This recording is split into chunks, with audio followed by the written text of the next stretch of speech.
Hello everyone, welcome to my YouTube channel physics career. आपका हमारे YouTube channel physics career में बहुत बहुत स्वागत है। आज की इस वीडियो में हम लोग डिस्कस करेंगे किरचॉफ्स वोल्टेज लॉ के बारे में कि किरचॉफ्स वोल्टेज लॉ क्या होता है। तो अगर आपको वीडियो अच्छी लगे तो प्लीज़ वीडियो को लाइक, चैनल को सब्सक्राइब और अपने दोस्तों के साथ शेयर जरूर करिएगा। तो चलिए वीडियो को स्टार्ट करते हैं और अपने टॉपिक की ओर आगे बढ़ते हैं। तो आज हम लोग किसके बारे में डिस्कस करेंगे? आज हम लोग डिस्कस करेंगे किरचॉफ्स वोल्टेज लॉ के बारे में, जिसको कि हम शॉर्ट फॉर्म में केवीएल भी बोलते हैं। तो जैसा कि हमने पिछली वीडियो में आपको बताया हुआ है, जो किरचॉफ्स लॉ होता है वो दो टाइप्स का होता है। फर्स्ट होता है किरचॉफ्स करंट लॉ, जिसको कि हम शॉर्ट फॉर्म में केसीएल भी बोलते हैं, और सेकंड होता है किरचॉफ्स वोल्टेज लॉ, जिसको कि हम शॉर्ट फॉर्म में केवीएल भी बोलते हैं। तो चलिए देखते हैं कि किरचॉफ्स वोल्टेज लॉ आखिर में है क्या। तो चलिए देखते हैं।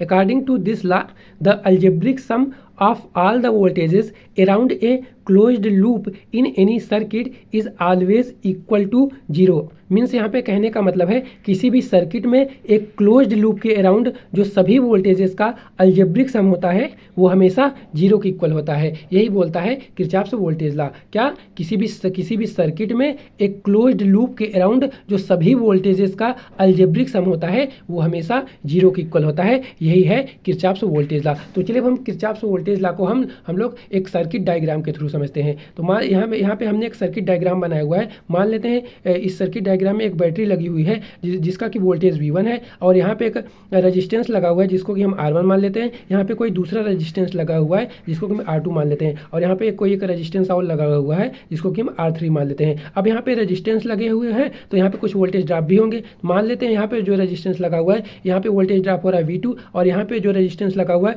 यहाँ पे वोल्टेज ड्रॉप हो रहा है V3, और यहाँ पे जो रेजिस्टेंस लगा हुआ है यहाँ पे वोल्टेज ड्रॉप हो रहा है V4। तो किरचॉफ्स वोल्टेज लॉ के अकॉर्डिंग क्या होता है, किसी भी सर्किट में एक क्लोज्ड लूप के अराउंड जो सभी वोल्टेजेस का अलजेब्रिक सम होता है वो हमेशा 0 के इक्वल होता है।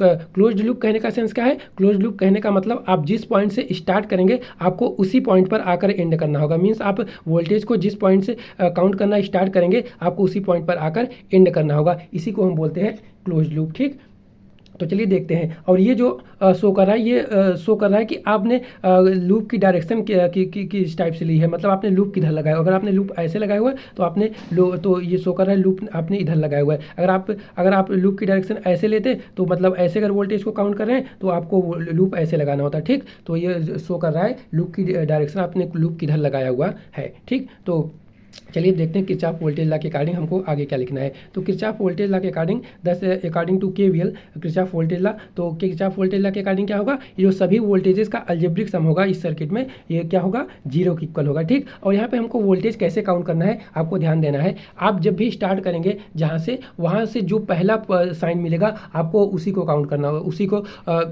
लेना होता है। यहाँ पे जैसे हम मान लेते हैं हम यहाँ से स्टार्ट कर रहे हैं तो यहाँ पे हमको पहला साइन कौन मिल रहा है, निगेटिव, तो यहाँ पे हम लिखेंगे -V1। ठीक, और यहाँ पे जब हम जा रहे हैं यहाँ पे हमको कौन सा साइन मिल रहा है, पॉजिटिव, तो हम लिखेंगे +V2, और पॉजिटिव V2 मीन्स, और यहाँ पे जब आ रहे हैं तो यहाँ पे हमको कौन सा साइन मिल रहा है पहला, पॉजिटिव, तो हम +V3 लिखेंगे। फिर यहाँ पे आ रहे हैं तो यहाँ पे कौन सा साइन मिल रहा है पहला, पॉजिटिव, या फिर हम तो लिखेंगे पॉजिटिव में V4। लेकिन जब यहाँ से हमने स्टार्ट किया यहाँ पे निगेटिव मिला तो हम निगेटिव में V1 लिखेंगे। तो निगेटिव V1 को हम ब्रैकेट में करके लिख लेते हैं और आगे प्लस के साइन लिख लेते हैं। फिर सेकंड में पॉजिटिव है, यहाँ पे भी थर्ड हमको पॉजिटिव मिल रहा है, यहाँ पे भी पॉजिटिव, तो हम लिख देते हैं पॉजिटिव में V2 फिर प्लस में V3 प्लस में V4 इक्वल टू 0। मीन्स इस सर्किट में एक जो क्लोज्ड लूप के अराउंड जो सभी वोल्टेजेस का अलजेब्रिक सम होगा वो 0 के इक्वल होगा। यही है किरचॉफ्स वोल्टेज लॉ। और आपको यहाँ पे एक पॉइंट बता देते हैं, जब जिस डायरेक्शन में हम करंट लेते हैं, जैसे यहाँ पे हमने इस डायरेक्शन से करंट इस डायरेक्शन में ली तो यहाँ पे जो रजिस्टेंस लगा हुआ है यहाँ पे जो पहला साइन होगा वो पॉजिटिव होगा, दूसरा जो होगा निगेटिव होगा। अगर करंट इस डायरेक्शन में ऐसे आ रही होती तो यहाँ पे पॉजिटिव होता, यहाँ पे नेगेटिव होता, लेकिन हमने करंट की डायरेक्शन ऐसे ली हुई है, यहाँ से बैटरी से करंट निकल रही है तो यहाँ पे जो पहला साइन होगा रेजिस्टेंस का पॉजिटिव होगा, दूसरा निगेटिव। ऐसे आ रही है तो यहाँ पे पहला पॉजिटिव दूसरा निगेटिव, यहाँ पे करंट आ रही है पॉजिटिव और यहाँ पे दूसरा निगेटिव। अगर करंट की डायरेक्शन ऐसे होती तो अगर मान लेते ऐसे होती, यहाँ पे पॉजिटिव यहाँ पे निगेटिव, वही मतलब यहाँ से अगर ऐसे जाती तो यहाँ पे पॉजिटिव यहाँ पे निगेटिव होता। ठीक, तो आप समझ लीजिएगा। तो यहाँ पे इसको हम लिख सकते हैं, इसको हम आगे क्या लिख सकते हैं, +- V1 ही होगा, और ये +V2 +V3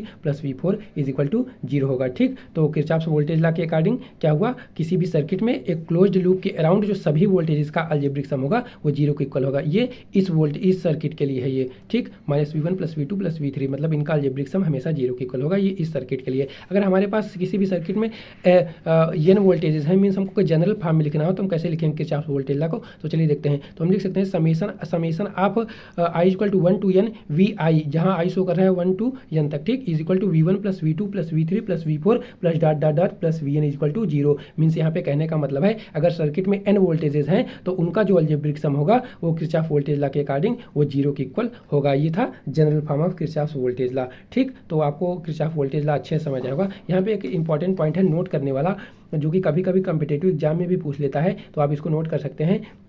क्या है देखते हैं। Kirchhoff voltage law is the consequence of conservation of charge and conservation of energy. Means यहाँ पे कहने का मतलब है जो किरचॉफ वोल्टेज लॉ है वो बेस्ड है, मीन्स कॉन्सिक्वेंस है कंजर्वेशन ऑफ चार्ज और कंजर्वेशन ऑफ एनर्जी का। और किरचॉफ करंट लॉ किसका कॉन्सिक्वेंस था, वो सिर्फ और सिर्फ कंजर्वेशन ऑफ चार्ज का था। लेकिन Kirchhoff voltage law conservation of charge और कंजर्वेशन ऑफ एनर्जी दोनों पे बेस्ड है। तो आई होप आपको ये वीडियो अच्छी लगी होगी और किरचॉफ वोल्टेज लॉ अच्छे से समझ आया होगा। अगर वीडियो अच्छी लगी हुई हो तो प्लीज़ वीडियो को लाइक, चैनल को सब्सक्राइब और अपने दोस्तों के साथ शेयर जरूर करिएगा। So thanks for watching this video. मिलते हैं किसी नेक्स्ट वीडियो में नेक्स्ट टॉपिक के साथ। बाय।